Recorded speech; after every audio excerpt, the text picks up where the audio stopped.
of the most merciful and most terrible God. On the night of the day on which this cruel deed was done, I was aroused from sleep by the cry of fire. The curtains of my bed were in flames. The whole house was blazing.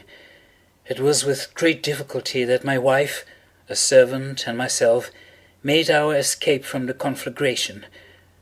The destruction was complete. My entire worldly wealth was swallowed up, and I resigned myself thenceforward to despair. I am above the weakness of seeking to establish a sequence of cause and effect between the disaster and the atrocity, but I am detailing a chain of facts, and wish not to leave even a possible link imperfect. On the day succeeding the fire, I visited the ruins. The walls, with one exception, had fallen in. This exception was found in a compartment wall, not very thick, which stood about the middle of the house, and against which had rested the head of my bed. The plastering had here, in great measure, resisted the action of the fire, a fact which I attributed to its having been recently spread.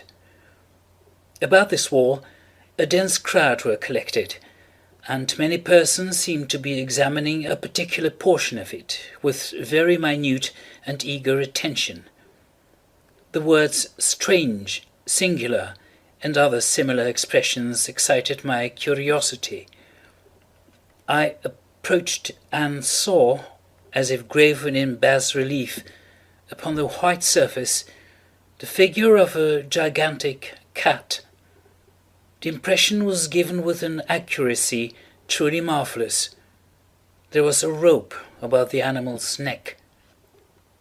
When I first beheld this apparition, for I could scarcely regard it as less, my wonder and my terror were extreme, but at length reflection came to my aid.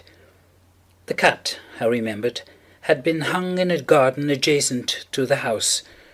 Upon the alarm of fire, this garden had been immediately filled by the crowd, by someone of whom the animal must have been cut from the tree and thrown, through an open window, into my chamber.